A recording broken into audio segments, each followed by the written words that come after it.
Tonight's showing of Devilman Ruins Christmas will not be seen at this time, in order that we may bring you this even specialer and more ruined holiday presentation.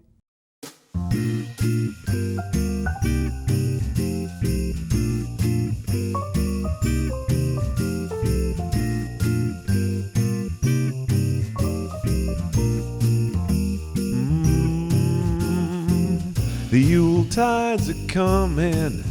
It's that special time of year when we gather together and enjoy the taste of good nog.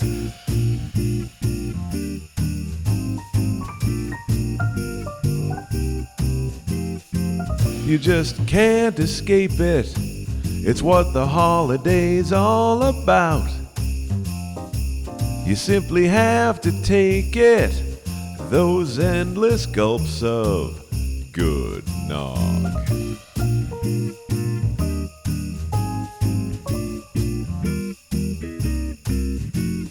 There's something truly magical about holiday milk punch.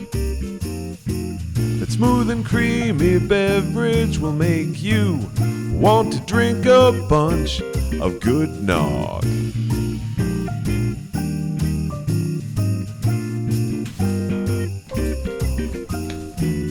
Flood waters are rising, a tidal wave of brown. I have persistent nightmares about drowning in an endless sea of good nog.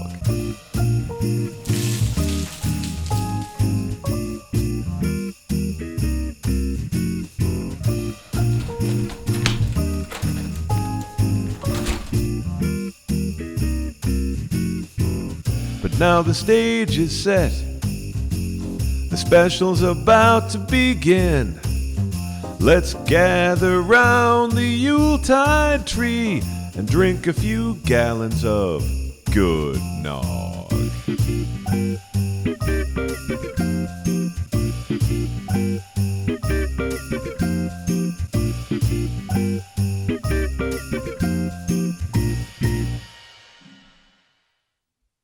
Nog. Okay. Last time we did one of these specials, I revealed some of the secrets of Santa Claus, like how he reproduces. But not every place celebrates Christmas the same way. Different countries have their own traditions and their own spins on jolly old Saint Nick. Oh, I know, that's like how the British call Santa Father Christmas. You know how they have their own traditions where they have their own names for things? Like how the British call French fries chips and chips crisps and cookies biscuits, and how they call Cookie Crisp cereal biscuit chips. So, on the fortnight before Crimbo, Father Christmas loads up the boot of his lorry with fairy lights for all the good little yobs and bints. Blimey!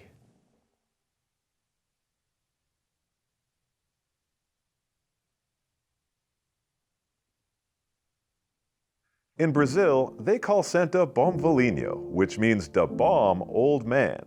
It's summertime down there during Christmas, but Bom Velhinho must still wear the traditional red winter clothes of Santa Claus. Bringing toys to children is not enough. Bom Velhinho must also suffer for the sake of the Crimbo. Could you please stop calling it Crimbo? Nope. And Bom Velhinho travels to families' houses by boat. So if your town is landlocked, sorry, no Crimbo for you. Little kids can leave a sock by their windows, which Bom Velhinho will then exchange for a small gift, like a toy, a sack of concrete, or a box of cigars. You know, it's interesting how Santa changes depending on the climate. Like in Australia, he dresses for the weather and rides around the country in a pickup truck. Good children get toys and presents, but if you're naughty, Aussie Santa slips an inland taipan into your stocking. What's an inland taipan? Only the most venomous land creature there is. Okay, you guys are being totally ridiculous. That's completely untrue. Everyone knows the most poisonous land animal is the dart frog. Can we stick to facts, please? In Japan, Santa is a computer virus. Oh, that's nothing. In Secaucus, New Jersey, Santa Claus is a literal virus. Oh, come on. No, it's true. In this version, Santa Claus is literally a blood parasite, so the townspeople are all infected with the spirit of Crimbo. Okay, can we please just stop it with the Crimbo business? When I was little, I stayed up late waiting for Santa, watching Inuyasha on Christmas Eve. But when I finally went downstairs to the living room, it was empty. I went to the window and That's when I saw him. Sonic the Hedgehog? No! Santa, stealing the wheels off of my parents' old Volvo. Wait, seriously? That's what I think of when I think of Santa Claus. And now, the weather. Thanks, Mike. This year's winter weather is looking milder, but weekend temperatures are expected to drop in the Midwest as a band of mystical ice princesses. Oh, we're doing this again. That's great. So, yeah. A team of plucky teen superheroes will be emerging Saturday from the Northwest and are expected to trigger some heavy rains overnight. Killer robots will come blowing up from the Gulf Saturday evening and are expected to cause some severe electrical storms. So stay indoors and try not to die. A warm front of giant naked people just eating everything in sight is expected to make its way down the mid-Atlantic coast later in the weekend. That's pretty dumb, but they should breach Wall Rose by 5 a.m. on Monday, so please plan your morning commutes accordingly. You know that weird glow that happens when two anime characters have a crush on each other? Well, that's gonna happen off the coast of Maine, and it'll raise temperatures through the week, so New Englanders, you can go ahead and leave the hats and gloves at home on Wednesday. That's the anime weather.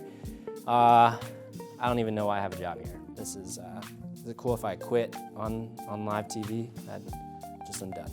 Miles, I very obviously have the superior holiday sweater. It's not a question. It is a question. The question is, why do you think you're right? This is a way better holiday sweater. Stop it, you're both wrong. These are inferior garments. The true best holiday sweater is the one that reflects your personality. My magic Christmas sweater. That doesn't look very magical. It just kind of looks like a green running top. Oh, really? I am very surprised by your opinion. I'm in a festive mood. Let's have a happy holiday. You see how easy it is? Now I'm hungry. So it reads minds. Okay, let me try. What's your favorite anime? Wait, no. That's your favorite anime? It's good, actually. Mike, that's really cool. Can I try the sweater on? I'm sure this isn't gonna backfire on me in some fantastic comical fashion. Oh, sure. So, tell me, how are you feeling today? I feel fantastic. What the hell is that? It means happiness. Oh, no, I get it. So tell me, what's your favorite character in the world? My significant other, of course. I knew it. Shut up, it's broken. This isn't working. You try it on. Oh, now this is a terrible idea. Ready, Victoria? Okay, so, how are you feeling today? I mean, awkward. No, I get it. I've seen that before. So, what's your favorite anime character? Oh, how'd that get there? No, I've seen that before. That totally makes sense. So tell me, what's your favorite thing about the holidays? Wow, you got a one-track mind. Season's greetings, everyone.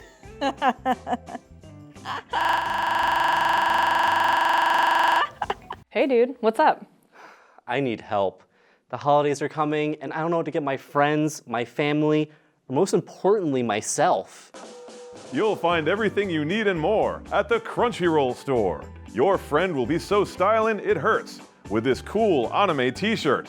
No one will want to beat me up when I'm wearing this. Your special guy or gal will want to dance a jig when you give them this colorful cosplay wig. I horribly burned my real hair trying to go Super Saiyan. Thanks, Crunchyroll store.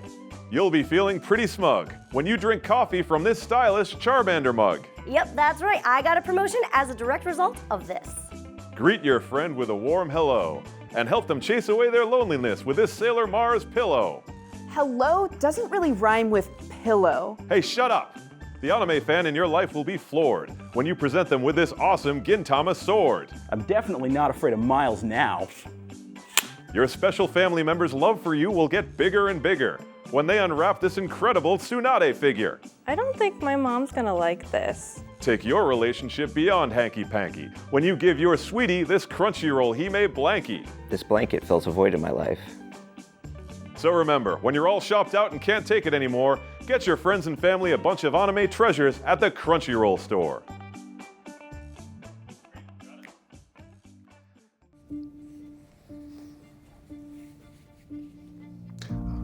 And even though he only had enough chakra to fight for 1 day, Naruto was able to fight Sasuke for 8 days. And that's why we spin these festive tops every year to remind us of Naruto's signature move, the Rasengan. And these tops have become so beloved that they are now the symbol for the Leaf Village. But take a closer look. You see these characters on the sides of the top? This is an ancient script with an important meaning. Ninjitsu Gadol Hayasham. A great ninjutsu happened there. These tops have entertained and reminded us of our history for generations. And in recent years, they've become known by a different name, Beyblades.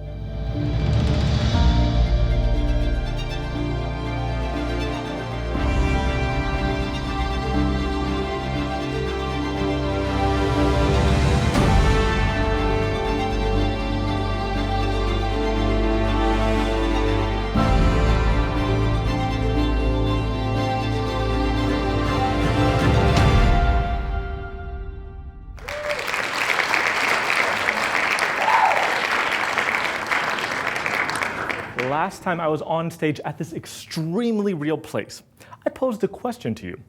Can happiness be achieved without sacrifice? No, wait, that was a different question. I wanted to know what we can sacrifice in the pursuit of innovation. Well, my friends, since then, I've skated to where the puck is going to be. And I have an answer for you. Data. Here's a question for you. Who is the best love life? There's a consensus, and that consensus is clear. It's Honoka. Of course it is. But how do we know this? Because of data. The majority of fans like her, but something interesting happens when you add options to what I call the waifu equation. When your family sits down and debates their...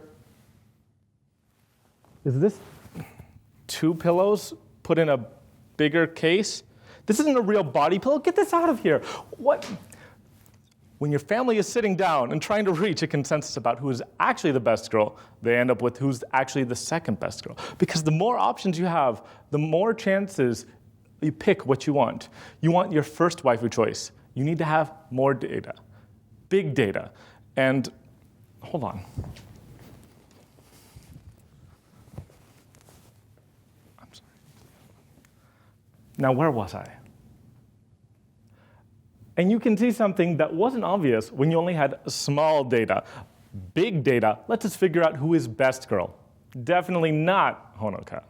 Now, you're probably all familiar with the term big data. But what can big data give us? Well, it can incredibly parallel task agile e-services. Big data can uniquely exploit mission-critical methods of empowerment. But big data means big picture, which can change the way we look at good anime. And the more options we have, the more data we have. And the more data we have, the more options we have. Maybe, just maybe, if we aggregated this data, we could identify the telltale signs that predict which waifu is the correct one. We could develop complex algorithms to predetermine which character will be the most ideal waifu in any future series. We will have datafied the waifu question. This is just the kind of modern miracle we can produce when we datafy our waifu index. Will this save humanity? The answer is no.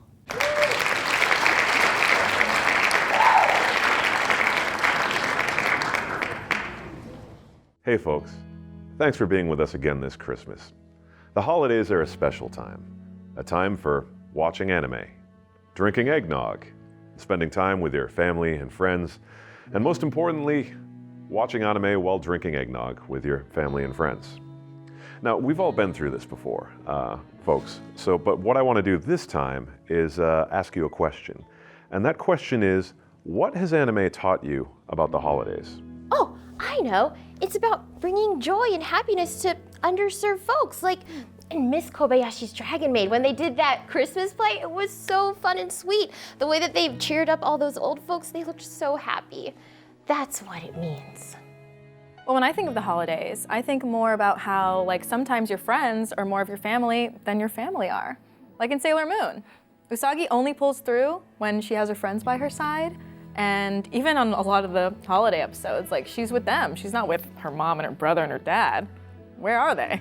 Anime has taught me so much about the holidays and what they mean to me. In fact, in Brave Beats episode 10, Santa is on his way, or Santa is almost late, actually. Hibiki and the dancing robot actually save Christmas by finding Santa. Santa's actually a day early, and he's gonna ruin everything because he's a day early. What's he doing? And he's really buff, and his reindeer's also really buff. And then they go and bring him to the school dance, and then they have a dance-off with the villains, and Santa saves Christmas. And so it taught me that breakdancing is really the meaning of Christmas. It's beautiful, Miles. So what I learned about the holidays from anime is that if you're spending time alone, you're not actually alone. Just like in The Recovery of an MMO Junkie, when Moriko goes to the convenience store all by herself to buy Christmas chicken, but Sakurai is also there to buy Christmas chicken. And so they're both not alone. Aww. That's true. One thing that anime has taught me about Christmas is a lot about Santa Claus. Like, sometimes Santa is just a regular dude, like in Gintama. Sometimes Santa is a pretty girl. Sometimes Santa is a mad scientist that breeds a giant Christmas tree that attacks the city, like in the Big O. Or sometimes Santa Claus is just Tuxedo Mask in disguise. I guess in that sense you could say that Santa is unknowable, just like death. Okay. I'm out. Well, from our crew to yours, folks, I just want to say, Merry Christmas, Happy Holidays, Happy Hanukkah, Happy Kwanzaa, Happy Festivus, Makara Sankranti, and of course, to all of our viewers in Kazakhstan, Happy Independence Day.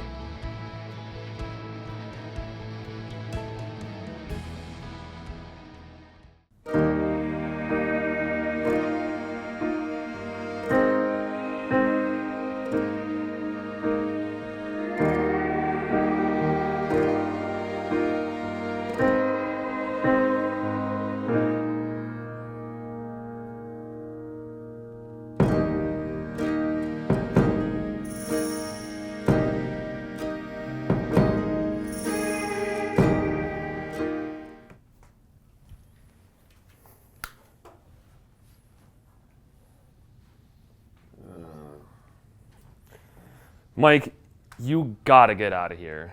Come on, bud. It's been days since the shoot ended. No, I live here now.